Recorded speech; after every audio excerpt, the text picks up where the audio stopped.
నమస్కారం, వార్తలకు స్వాగతం. ముందుగా ముఖ్యాంశాలు. అక్షింతలు ఇంటింటికి పంచడమే తప్ప దేశంలో అభివృద్ధి ఎక్కడ చేశారని ప్రశ్నించిన మంత్రి సీతక్క.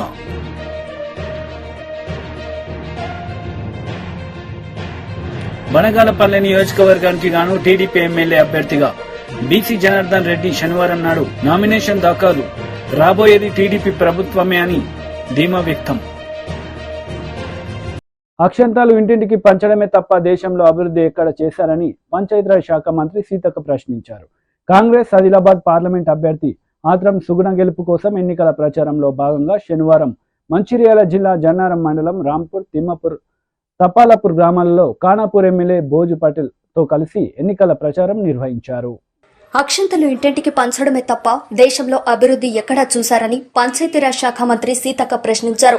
కాంగ్రెస్ ఆదిలాబాద్ పార్లమెంట్ అభ్యర్థి ఆత్రం సుగుణ గెలుపు కోసం ఎన్నికల ప్రచారంలో భాగంగా శనివారం మంచిర్యాల జిల్లా జన్నారం మండలం రాంపూర్, తిమ్మాపూర్, తపాలపూర్ గ్రామాల్లో ఖానాపూర్ ఎమ్మెల్యే భోజు పటేల్ తో కలిసి ఎన్నికల ప్రచారం నిర్వహించారు. ఉపాధి హామీ కూలీల వద్దకు వెళ్లి కాంగ్రెస్ పార్టీకి ఓటేసి ఆత్రం సుగుణను గెలిపించాలని కోరారు. ఈ సందర్భంగా మంత్రి మాట్లాడుతూ కాంగ్రెస్ ప్రభుత్వ సహాయంలోనే ఉపాధి పథకాన్ని ప్రారంభించడం జరిగిందన్నారు. వందలాది మంది నిరుపేదలకు ఉపాధి కల్పించడం జరిగిందన్నారు. ప్రస్తుత బీజేపీ ప్రభుత్వం ఉపాధి హామీ రోజులను 100 రోజుల నుంచి 40 రోజులకు తగ్గించిందని ఆరోపించారు. దేశంలోనే పలు కంపెనీలను ప్రైవేట్ పరం చేసి పెద్దలకు కట్టబెట్టాలని ప్రధాని నరేంద్ర మోడీ చూస్తున్నారని ఆరోపించారు. రాష్ట్రంలో బీఆర్ఎస్ పార్టీ పనైపోయిందని, పార్లమెంట్ ఎన్నికల్లో బీఆర్ఎస్ కు ఒక సీటు కూడా రాదని అన్నారు. ఇచ్చిన హామీ ప్రకారం కాంగ్రెస్ ప్రభుత్వం మహిళలకు ఉచిత బస్సు ప్రయాణం, 500 రూపాయలకే గ్యాస్ సిలిండర్, ఉచిత కరెంట్ ని ఇస్తుందని ఎన్నికల కోడ్ కాగానే మిగతా హామీలు అమలు చేయడం జరుగుతుందని పేర్కొన్నారు. ముఖ్యమంత్రి రేవంత్ రెడ్డి భగవంతుని సాక్షిగా రుణమాఫీ గురించి ప్రకటన చేయడం జరిగిందని, ప్రజలు ఎవరి మాటలు వినకుండా అపోహలకు గురికాకుండా వచ్చే పార్లమెంటు ఎన్నికల్లో చేతిగుర్తుకు ఓటేసి మీ మండల బిడ్డ సుగుణను గెలిపించాలని కోరారు.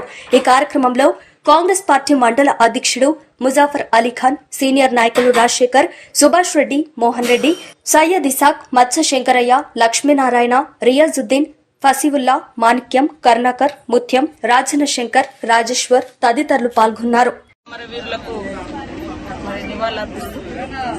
ఈ రోజు ఇక్కడ ఆదిలాబాద్ జిల్లాలోని ఆదిలాబాద్ పార్లమెంటు పరిధిలో ఉన్నటువంటి జన్నారం మండలం ఖానాపూర్ నియోజకవర్గం మా సోదరుడు విడంబొజ్జు గారు, ఇక్కడ స్థానిక మండల నాయకులు అందరం కూడా వివిధ గ్రామాలకు ప్రచారానికి రావడం జరిగింది.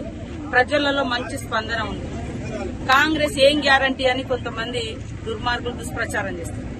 అందుకని ఇక్కడ జరుగుతున్న మేము ఇట్లా వెళ్తుంటే ఇక్కడ జరుగుతున్నటువంటి ఉపాధి హామీ కడివేడు ఉపాధి హామీ చట్టం కాంగ్రెస్ పార్టీ భూమి లేనటువంటి పేదలకు, పని దొరకనటువంటి శ్రామికుల కోసం ఆనాడు యూపీఏ చైర్పర్సన్ గా సోనియమ్మ ఇచ్చినటువంటి చట్టంతో ఈ రోజు ఉపాధి హామీ చట్టం 100 రోజుల పని వర్కులు నడుస్తుంది.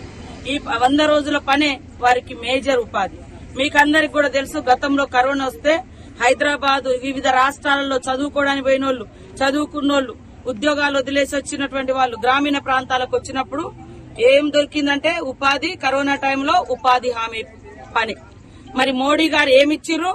తాలి బనావో ఏంటి, తాలి బజావో, అదే విధంగా దీపం వెలిగించి, ఇవి రెండు తప్ప ఏదైనా మార్గం ఇచ్చిరా. కాబట్టి రాబోయే కాలంలో బీజేపీతో రాజ్యాంగానికి ఎంతైతే ప్రమాదం ఉందో పేదలు చేసుకున్నటువంటి పనులకు కూడా, ఉపాధి హామీ చట్టానికి కూడా తూట్లు పొడిచే విధంగా నిర్ణయం తీసుకోబోతున్నారు. దానిలో భాగంగా ఇప్పటి వరకు 100 రోజుల పనిని 40 రోజులకు తగ్గించిండ్రు. అలా పని వేతనాలు కూడా పెంచడం లేదు. మా రాహుల్ గాంధీ గారు ఆ రోజు ఏదైతే ఉపాధి హామీ చట్టం తీసుకొచ్చిండ్రో ఆ చట్టం ప్రకారం 100 రోజులకు 100 రోజులు పని కల్పిస్తూ ప్రతిరోజు 400 కూలీ 100 రోజుల పని కూలీలకు ఇవ్వడం జరుగుతుంది. కాబట్టి దయచేసి రాష్ట్రంలో ఉన్నటువంటి ప్రజలందరూ కూడా ఆలోచించండి. ఇవాళ జరుగుతున్నటువంటి ఎన్నికలు ఒక 2 పార్టీల మధ్యనో 2 వ్యక్తుల మధ్యనో కాదు. ఈ దేశ ప్రజల కోసం త్యాగం చేసినటువంటి ఒక గాంధీ సిద్ధాంతంతో రాహుల్ గాంధీ ప్రజల కోసం, ప్రజల హక్కుల కోసం, పేదలకు మంచి జీవన ప్రమాణాలు ఎదుగుదల కోసం ఆయన కృషి చేస్తున్నాడు. మోడీ గారు కేవలం ఆనాడు కాంగ్రెస్ ఇచ్చినటువంటి అన్ని అసెట్స్, గవర్నమెంట్ అసెట్స్ అన్ని కూడా ఆస్తినంతా కూడా ప్రైవేటు వ్యక్తులకు, దోస్తులకు దోచిపెట్టి రాబోయే కాలంలో మన దేశంలోనే మనం పరాయి వారిగా బతికేటువంటి పరిస్థితి. బ్రిటిష్ వాడు వచ్చేటప్పుడు ఎట్లుండే వ్యాపారం పేరుతో వచ్చారు. ఇప్పుడు కూడా బీజేపీ ప్రభుత్వం వ్యాపారుల చేతుల్లో ఉంది తప్ప పేద ప్రజల చేతుల్లో లేదు, రైతుల చేతుల్లో లేదు, నిరుద్యోగుల చేతుల్లో లేదు. కాబట్టి మోడీ వచ్చినాక దేశంలో నిరుద్యోగం పెరిగింది. ప్రతి సంవత్సరం 2 కోట్ల ఉద్యోగాలు అన్నాడు, 200 ఉద్యోగాలు కూడా మన ప్రాంతాలకు రాలే. కాబట్టి ఇవన్నీ దృష్టిలో పెట్టుకుని ఒక పేదింటి బిడ్డ, ఒక ఆదివాసీ బిడ్డ, మరి ఇదే ప్రాంతం ఈ జెన్నూరు మండలం నుంచి వచ్చినటువంటి బిడ్డ, సామాన్యురాలు, సాదాసీదా ఒక జీవీవికే టీచర్, ఒక గిరిజన విద్యా వికాస కేంద్రంలో పనిచేసేటువంటి టీచర్ కు కాంగ్రెస్ పార్టీ గుర్తించి రేవంత్ రెడ్డి గారు, అదేవిధంగా రాహుల్ గాంధీ గారు, ఖర్గే గారు, సోనియమ్మ గుర్తించి టికెట్ ఇవ్వడం జరిగింది. దయచేసి ఆమెను గెలిపించి 75 సంవత్సరాల తర్వాత మొదటిసారి ఒక మహిళ పార్లమెంట్ లో ఇక్కడ పార్లమెంట్ అభ్యర్థిగా నిలబడ్డది.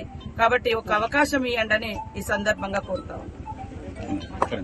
నంద్యాల జిల్లా పరిధిలోని బనగానపల్లి నియోజకవర్గానికి గాను టీడీపీ ఎమ్మెల్యే అభ్యర్థిగా బీసీ జనార్దన్ రెడ్డి శనివారం నాడు నామినేషన్ దాఖలు చేశారు.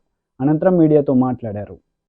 తెలుగుదేశం పార్టీ కార్యకర్తలు, నియోజకవర్గ ప్రజల ఆశీర్వాదం ఉంటుందని చెప్పి కోరుకొని సుముహూర్తంన నామినేషన్ వేశాము. ఏదైతే తెలుగుదేశం పార్టీ ఆశయాల మేరకు తెలుగుదేశం పార్టీ ఈరోజు సంక్షేమ పథకాలు కానీ, అదేవిధంగా వైఎస్ఆర్ పార్టీ వ్యతిరేక విధానాలు ప్రజల్లో బలమైన ఉంది. 5 సంవత్సరాలు అధికారం ఇచ్చిన తర్వాత కూడా వైఎస్ఆర్ ప్రభుత్వం అన్ని వర్గాల ప్రజలను మోసం చేయడం జరిగింది.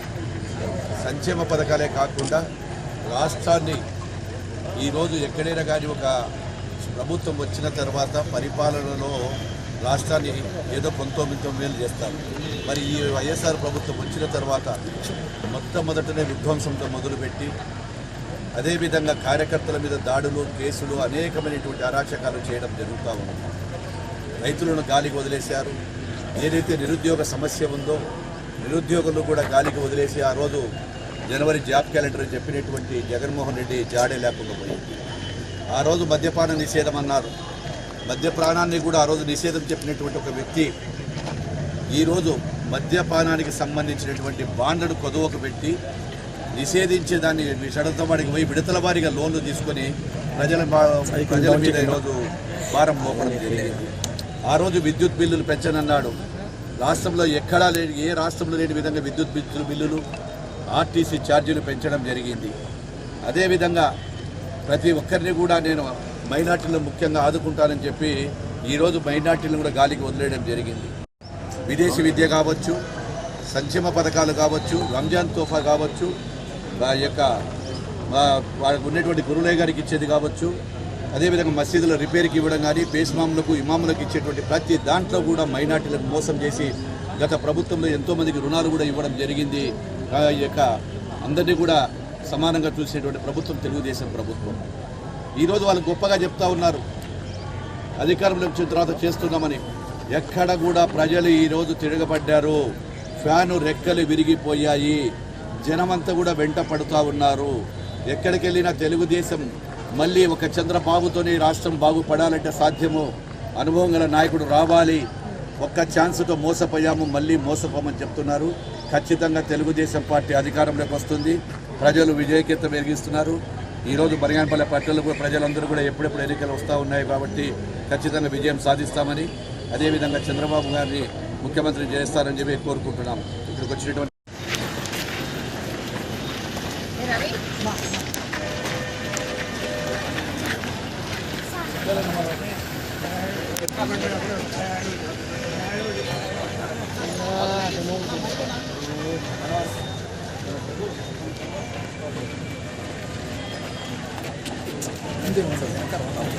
వైఎస్ షర్మిల ప్రెస్ మీట్ నిర్వహించారు. ఈ సందర్భంగా పలు అంశాలపై ఆమె మాట్లాడారు.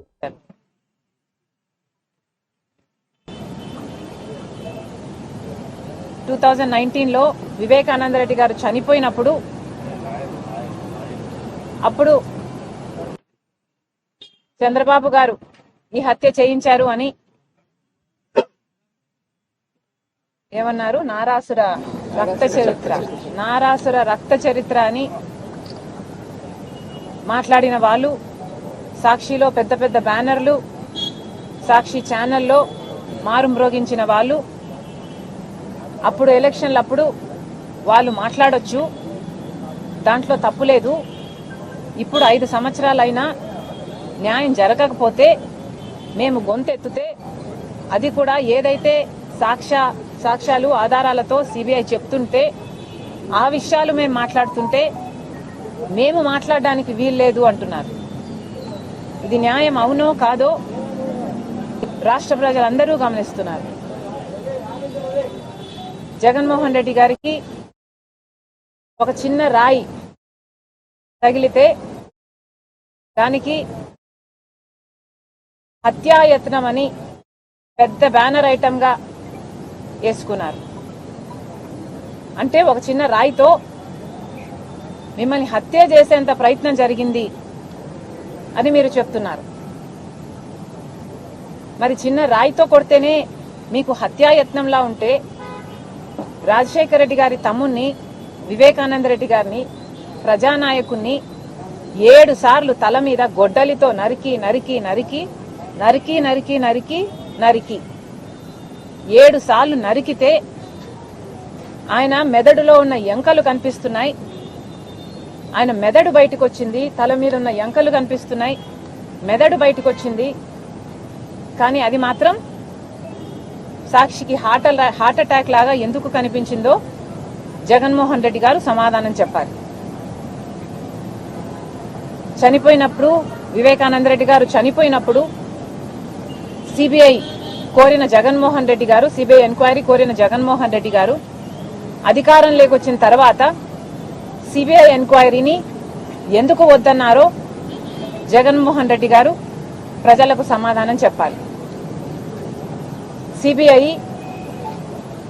దోషులు అని చేర్చిన అవినాష్ రెడ్డి గారిని ఎందుకు కాపాడుకుంటూ వస్తున్నారో, తన అధికారాన్ని కూడా దుర్వినియోగం చేస్తూ కర్నూలులో సిబిఐ అక్యూజ్డ్ని అరెస్ట్ చేయడానికి వస్తే తన పోలీసుల్నే, ప్రభుత్వ పోలీసుల్నే, రాష్ట్ర పోలీసుల్నే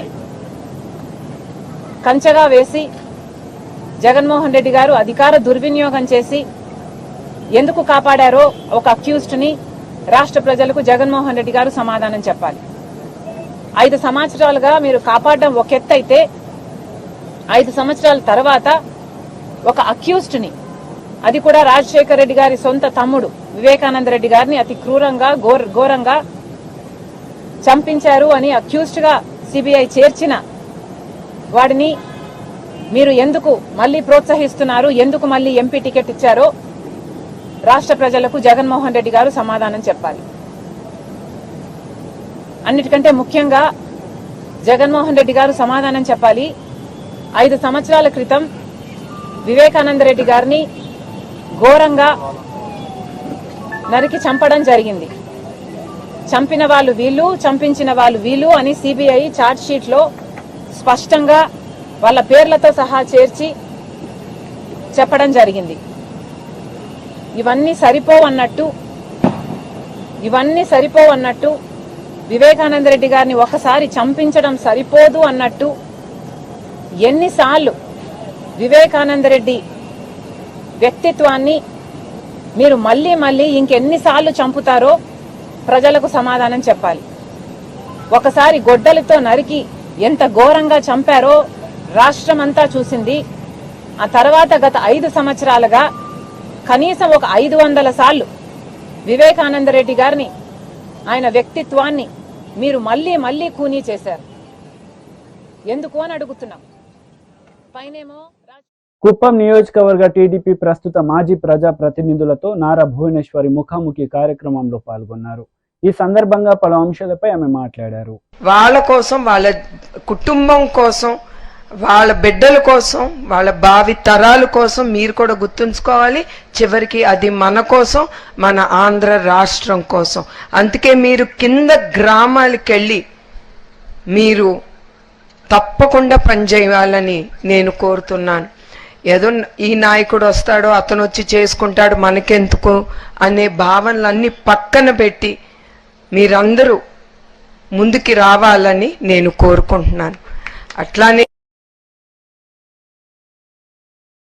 ఈ 5 సంవత్సరాలు మన తెలుగుదేశం కార్యకర్తలు నేను మర్చిపోను. చాలా మంది అడ్డుకోంది ఈ రాక్షస ప్రభుత్వం. ఎట్లయినా ఆ కార్యకర్త బయటికి రావాలి అనేదే ఆయన లక్ష్యంతో ఆయన ముందుకెళ్తున్నారు. ఎందుకంటే ఆయన కూడా మీతో పాటు కలిసి మెలిసి ఉన్నారు ఎక్కువ సమయం, మా కుటుంబంతో కాదు. అందుకే ఆయనకి ఎక్కువ ప్రేమ తెలుగుదేశం పార్టీ అంటే ఆంధ్ర రాష్ట్రం ప్రజల కంటే. అందుకే మరొక్కసారి మీకు గుర్తు చేస్తున్నాను, మీరందరూ ఈ ఎలక్షన్లో అందరం కలిసి కట్టుగా మనం పోరాడాలి. చంద్రబాబు నాయుడు గారి నాయకత్వాన్ని తీసుకురావాలి. ఆయన గుర్తుంచుకోండి, ఆయన సీఎం కుర్చీలో కూర్చోవాలి, మన కుప్పానికి అభివృద్ధి చెందాలి అనేదే మన జీవిత లక్ష్యంగా పెట్టుకుని మనం 1,00,000 మెజారిటీ ఓటుతో ప్రతి ఒక్కరు ప్రతి జిల్లాల్లో ప్రతి గ్రామ స్థాయిలో చివరికి బూత్ వరకు కూడా మీరు చాలా జాగ్రత్తగా ఉండాలి.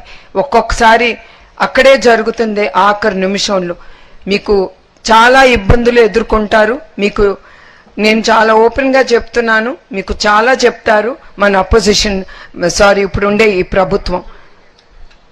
ఇది చేస్తాం అది చేస్తాం మిమ్మల్ని లో పెట్టుకోవటానికి చేస్తారు. మీరు అది కాదు చూడాల్సింది చివరికి మీకు ఇక్కడ తెలుగుదేశం పార్టీలో దొరికే మర్యాద వేరే పార్టీలో దొరకదు. ఆ నమ్మి మన తెలుగుదేశం లీడర్లు అక్కడ చాలా మంది కూడా వెళ్ళారు. వాళ్ళు ఇప్పుడు కూడా అనుకుంటారు ఇక్కడ ఇచ్చిన ప్రేమ గౌరవం వాళ్ళకి అక్కడ దక్కట్లేదని. వాళ్ళ అవసరం కోసం లీడర్ని లాక్కుని వాళ్ళని తీసుకెళ్లి చివరికి ఆ మూలలో కూర్చోపెడతారు. వాళ్ళకి మర్యాద అనేది చూపించరు. అది మీరందరూ గుర్తుంచుకోవాలి. చివరికి నేను కోరేదాన్ని ఏంటంటే మనందరం ప్రతి ఒక్కళ్ళం తెలుగుదేశం కార్యకర్తలు బిడ్డలు అందరం అన్ని అభిప్రాయాలు భిన్న అభిప్రాయాలు అన్ని పెట్టుకుని పక్కన పెట్టేసి మనందరం చెయ్యి కలిపి మనం ముందుకెళ్ళాలి. మన తెలుగుదేశం జెండా పైన రెప్పరెప్పరాడాలి అని మనందరం కోరుకుని మనందరం ముందుకెళ్లాలని మిమ్మల్ని అందరినీ నేను కోరుతున్నాను. MP Vijayasai Reddy press meet నిర్వహించారు. ఈ సందర్భంగా పలు అంశాలపై ఆయన మాట్లాడారు. మేము భావిస్తా ఉన్నాం, ఒక రాజకీయ పార్టీలో ఒక జిల్లా అధ్యక్షుడంటే 13 జిల్లాల్లో 13 మంది అధ్యక్షుల్లో ఒకరనంటే పార్టీలోనే ముఖ్యమైనటువంటి నాయకుల్లో 13 మందిలో ఒక నాయకుడు. అటువంటి వ్యక్తి ఒక రాజకీయ పార్టీని వదిలి మన పార్టీకి వచ్చారు అని అంటే ఆ పార్టీ ఎంత బలహీనమైంది, మన పార్టీ ఎంత బలపడింది అన్నటువంటిది చాలా స్పష్టంగా తెలుస్తూ ఉంది. ఆయన్ని పార్టీలో స్వాగతిస్తున్నాం. మేమందరం కూడా కలిసికట్టుగా తిరిగి జగన్మోహన్ రెడ్డి గారిని ముఖ్యమంత్రిని చేసుకోవాలి, మా పార్టీని అధికారంలోకి తెచ్చుకోవాలి, మా యొక్క లక్ష్యం 175కు 175 సాధించాలి, 25కు 25 సాధించాలన్న దిశలో మేము ప్రయాణిస్తామని ఈ సందర్భంగా తెలియజేసుకుంటా ఉన్నా. మరొక 2 విషయాలు మీ ఈ దృష్టికి తీసుకురావాలి. అనైతికమైనటువంటి రాజకీయాలు, అవినీతి రాజకీయాలు, ఈ రెండిటి గురించి ఒక్క 2 నిమిషాలు చెప్పి ముగిస్తాం. వేమిరెడ్డి ప్రభాకర్ రెడ్డి గారు 1000 కోట్లు ఖర్చు పెడతారట. పొంగూరు నారాయణ గారు 500 కోట్లు ఖర్చు పెడతారట. ఇక విదేశాల నుంచి వచ్చి ఇక్కడ పోటీ చేసేటటువంటి ఎన్ఆర్ఐలు తెలుగుదేశం పార్టీ మీద, మిగతా ధనవంతులు పెత్తందారులందరూ కూడా ఇక్కడ పోటీ చేస్తున్నటువంటి నేపథ్యంలో నెల్లూరు జిల్లా గతంలో ఎన్నడూ లేనటువంటి రాజకీయ పరిపక్వత చెందినటువంటి ఈ యొక్క జిల్లాలో ఈ యొక్క డబ్బుతో కూడినటువంటి రాజకీయాలను తీసుకొచ్చినటువంటి ఘనత ఈనాటి నెల్లూరు నాయకులకు, ఇంపోర్టెడ్ లీడర్స్కి, తెలుగుదేశం పార్టీ అధినాయకుడు చంద్రబాబు నాయుడికి దక్కుతుంది. ఇది ప్రజలందరూ కూడా గమనిస్తూ ఉన్నారు. ఇక రెండవ విషయం, ఇక్కడ పనిచేసేటటువంటి ఈరోజు పోటీ చేసేటటువంటి వేమిరెడ్డి ప్రభాకర్ రెడ్డి గారు కానీ, ఆనం రామనారాయణ రెడ్డి గారు కానీ, కోటంరెడ్డి శ్రీధర్ రెడ్డి గారు కానీ, మిగతా చాలామంది కృష్ణారెడ్డి కానీ, ప్రశాంత్ రెడ్డి కానీ, సురేష్ కానీ, వీళ్ళందరూ కూడా ఇంపోర్టెడ్ లీడర్సే. ఎవ్వరూ కూడా మొట్టమొదటి నుంచి తెలుగుదేశం పార్టీలో ఉన్నటువంటి నాయకులు కాదు అన్నటువంటి విషయాన్ని గమనించాలి. ఇక రెండో విషయం, నిన్న మొత్తం ఒక 40 మంది వాలంటీర్ల చేత రిజైన్ చేయించి రాజీనామా చేయించి వాళ్ళని తెలుగుదేశం పార్టీలో చేర్చుకొని వాళ్ళకి మేము నారాయణ గ్రూప్ విద్యా సంస్థల్లో అంటే విద్యను వ్యాపారంగా పరిగణించి చేసేటటువంటి కోట్లు ఆర్జించి జలగల్లాగా తల్లిదండ్రులను పీడించేటటువంటి నారాయణ అనేటటువంటి వ్యక్తి స్థాపించినటువంటి ఈ యొక్క సంస్థల్లో ఉద్యోగం కల్పిస్తామని ఈ 40 మందికి ఆశ చూపించి తీసుకున్నటువంటి వాళ్ళు ఈరోజు మా పార్టీలో తిరిగి పునఃప్రవేశం చేయడం జరిగింది. అంటే నేను ఒక్కటే చెప్తా ఉన్నా, ఎవరికి ఎంత డబ్బు, ఎందుకనంటే వీళ్ళందరూ పెత్తందారులు, డబ్బున్నటువంటి వాళ్ళు, సూపర్ రిచ్ అయినటువంటి నాయకులు, ఎంత డబ్బు ఇచ్చినా తీసుకోండి, ఓటు మాత్రం వైఎస్ఆర్సీపీకి వేయండి అని ఈ సందర్భంగా నేను మనవి చేసుకుంటా ఉన్నా. ఆ వాలంటీర్లందరూ ఈరోజు తిరిగి మా పార్టీలోకి వచ్చారు. అంటే వాళ్ళ మనసంతా కూడా వైఎస్ఆర్సీపీ మీదనే ఉంది. వారి నిజమైనటువంటి అభిమాన నాయకుడు వైఎస్ఆర్సీపీ అధినేత జగన్మోహన్ రెడ్డి గారే.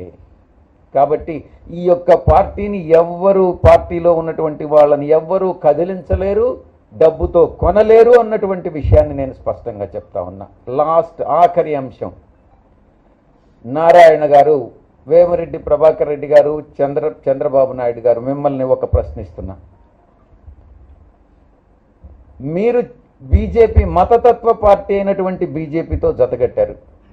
మేము ఏ రోజు ఏ పార్టీతో కూడా పొత్తు పెట్టుకోలే, పొత్తు పెట్టుకోము కూడానని మేము గతంలో చెప్పాం, ఇప్పుడు చెప్తున్నాం, భవిష్యత్తులో కూడా ఏ పార్టీతో పొత్తు పెట్టుకోము. రాష్ట్ర ప్రభుత్వ ప్రయోజనాల కోసం కేంద్ర ప్రభుత్వాన్ని బలపరిచామే కానీ మేము. వైసీపీ మహిళా నేత వాసిరెడ్డి పద్మ మీడియా సమావేశం నిర్వహించారు. ఈ సందర్భంగా పలు అంశాలపై ఆమె మాట్లాడారు. సరిపోక ఎదురు నిలబడలేక పారిపోతూ చివరికి రాళ్లు రవ్వటం, మారణాయుధాలతో దాడులు చేయటం, బైకులతోటి గుద్ది చంపటం, ఇట్లాంటి అనేక రౌడీ రాజకీయాలకి పాల్పడుతున్నారు అనేటటువంటిది కనపడుతోంది. నిన్న చంద్రబాబు నాయుడు గారు ఆలూరు సభలో మాట్లాడుతూ ఏమంటారండి, ఈ 5 ఏళ్లలో రాష్ట్రం సర్వనాశనమైందట. చంద్రబాబు, మీకు అసలు అభివృద్ధి చేయడం అంటే ఏంటో తెలుసా? మీకు అసలు పరిపాలన అంటే చేయడం అంటే ఏంటో తెలుసా? ఈరోజు ప్రజలు అడుగుతున్నటువంటి మాట ఇది. మీకు పాలన చేతనైతే మీరు ఇంటింటికి ఎందుకు సంక్షేమ పథకాలని గడప దగ్గరకు ఎందుకు అందించలేకపోయారు? వాలంటరీ వ్యవస్థ లాంటి గొప్ప ఆలోచన మీరు ఎందుకు చేయలేకపోయారు? సచివాలయ వ్యవస్థ లాంటివి ఈ రోజున గ్రామ పరిపాలన, గ్రామం దగ్గరికి తీసుకొచ్చినటువంటి పరిపాలన తీసుకొచ్చినటువంటి వ్యవస్థల్ని మీరు ఎందుకు ఆలోచించలేకపోయారు? మీకు అసలు పాలన చేతనైతే ఎందుకు ఈ రోజున పోర్టుల్ని డెవలప్ చేయలేకపోయారు? ఎందుకు ఈ రోజున ప్రభుత్వ ఆసుపత్రులను కట్టలేకపోయారు? ఎందుకు ఈ రోజున ప్రభుత్వ స్కూళ్లని ఆధునీకరించలేకపోయారు? మంచి విద్యను పేదలకు అందించలేకపోయారు? ఏ రకంగా చూసుకున్నా మీరు నిండు సున్నా. అందుకనే ఇవాళ కూడా మీరు 2014లో నా పాలన ఎలా ఉందో చూసి ఓటేయండి అని అడగలేకపోతున్నారు చంద్రబాబు. 2014లో తన పాలన ఏంటో చూసి ఓటేయమని అడగలేకపోతున్నారు. భవిష్యత్తులో నేను చేస్తాను అని చెప్పలేకపోతున్నారు. మైకు తీసుకుంటే జగన్మోహన్ రెడ్డి గారిని తిట్టడం తప్ప మరొక ఎజెండా లేదు. జగన్మోహన్ రెడ్డి గారిని ఆయన పరివారము, ఎల్లో మీడియా ఒక పెద్ద బ్రహ్మాండమైనటువంటి ఒక చిత్రాలతోటి, అభూత కల్పనలతోటి జగన్మోహన్ రెడ్డి గారిని ఒక బూచిగా చూపించేటటువంటి ప్రయత్నం చూస్తే రాష్ట్ర ప్రజలకు నవ్వొస్తోంది. మీ ఎజెండా ఏమిటి అంటే జగన్మోహన్ రెడ్డి గారు ఒక బూచి, జగన్మోహన్ రెడ్డి గారికి సంబంధించినటువంటి ఒక క్రూరత్వాన్ని మీరు ఏదో చెప్పాలనేటటువంటి ఒక తాపత్రయం, పిచ్చి ప్రయత్నాలు ఈ రోజు ప్రజల ముందు మీ డొల్లతనం ఏంటో చెప్తూ ఉన్నాయి. ఎవరైనా పార్టీ పెడితే, ఎవరైనా ఎన్నికల్లో అధికారంలోకి రావాలనేటటువంటి వాళ్ళు మాట్లాడితే మేము అధికారంలోకి వస్తే ఇది చేస్తామనేటటువంటి ఎజెండా మాట్లాడతారు. కానీ ఈ రోజు చంద్రబాబు గాని, కూటమి నేతలు గాని, పవన్ కళ్యాణ్ గాని, మరొకళ్ళు బీజేపీ నేతలు గాని ఎవరు ఈ రోజున ప్రజల ముందుకు వచ్చినా కూడా జగన్మోహన్ రెడ్డి గారిని తిట్టడం తప్ప ఇంకొక ఎజెండా లేదు. ఇంకా మాట్లాడితే చంద్రబాబు నాయుడు గారు ఏం చెప్తున్నారు? నన్ను చూసి కాదు కూటమి చూసి ఓట్లేయండి అంటున్నాడు. 2014లో తన పాలన చూడొద్దంట. అదేవిధంగా చంద్రబాబు నాయుడు గారి అభివృద్ధి ఏమిటో, ఆయన పాలన దక్షత ఏంటో అవేమీ చూడొద్దంట. కూటమిని చూసి ఓటేయాలంట. ప్రశాంత వాతావరణంలో పార్లమెంట్ ఎన్నికలు జరిగేలా పకడ్బందీ ఏర్పాట్లు చేస్తున్నామని కరీంనగర్ జిల్లా ఎన్నికల అధికారి జిల్లా కలెక్టర్ పపెల్లా సత్పతి వెల్లడించారు. 3rd మే నాడు హోమ్ ఓటింగ్ ఫెసిలిటీ వాళ్ళ ఇంటికి పోయి పోలింగ్ పర్సనల్ టీం ఏర్పాటు చేసి వాళ్ళ ఇంటికి పోయి ఓట్ వేసుకోవడం జరుగుతుంది. ఆ తర్వాత ఒక 13 కేటగిరీస్ నుంచి మనకి ఎసెన్షియల్ ఓటర్స్ అంటే ఎవరైనా ఎసెన్షియల్ సర్వీసెస్ అందజేసిన వాళ్ళు ఉంటారు, వాళ్ళకి మనము 12D కూడా ఇవ్వగలుగుతాము. అలాంటి మంది మనకి 15,000 మంది దాకా ఉన్నారు. సో వాళ్ళకి ఫామ్ 12D మనం అందజేస్తాము. ఒకవేళ వాళ్ళు పోలింగ్ స్టేషన్ కి రాకుండా ఇక్కడ 12D యూజ్ చేయాలనుకుంటే ఈ విధంగా యూజ్ చేయొచ్చు 12D. తర్వాత పోస్టల్ బ్యాలెట్స్ కూడా గత సాధారణ ఎన్నికల అసెంబ్లీ ఎన్నికలలో మనకి almost second in the state ఉన్నాం. మనం 8,800 వరకు పోస్టల్ బ్యాలెట్స్ మనము అందజేయడం జరిగింది, మనకి తిరిగి రావడం జరిగింది పోస్టల్ బ్యాలెట్స్. సో ఈసారి కూడా పార్లమెంటరీ కాన్స్టిట్యున్సీ వాటికి చూస్తే 12,000 వరకు మనకి అవకాశం ఉంటుంది పోస్టల్ బ్యాలెట్స్ రావడం. టెస్లా అధినేత ఎలాన్ మస్క్ భారత పర్యటన వాయిదా పడింది. ఈ నెలాఖరులో మస్క్ భారత్లో పర్యటించి ప్రధాని మోదీతో భేటీ కావాల్సి ఉంది. దురదృష్టవశాత్తు టెస్లా వ్యాపార బాధ్యతలు నిర్వహించాల్సి ఉన్నందున భారత పర్యటన వాయిదా వేసుకోవాల్సి వస్తుందని ఎలాన్ మస్క్ ఎక్స్లో పోస్ట్ చేశారు.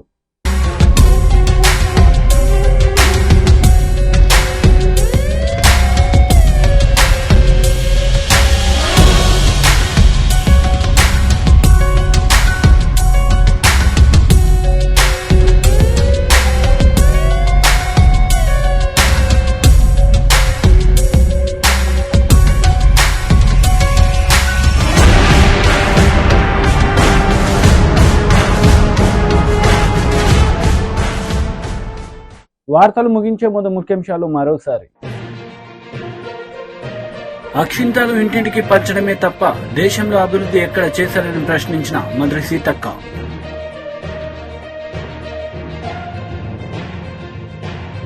బనగానపల్లె నియోజకవర్గానికి గాను టీడీపీ ఎమ్మెల్యే అభ్యర్థిగా బీసీ జనార్దన్ రెడ్డి శనివారం నాడు నామినేషన్ దాఖలు. రాబోయేది టీడీపీ ప్రభుత్వమే అని ధీమా వ్యక్తం. ఈ వార్తలు ఇంతటితో సమాప్తం. తిరిగి ప్రసారమయ్యే వార్తలు మళ్ళీ కలుద్దాం. అంతవరకు సెలవు. నమస్తే.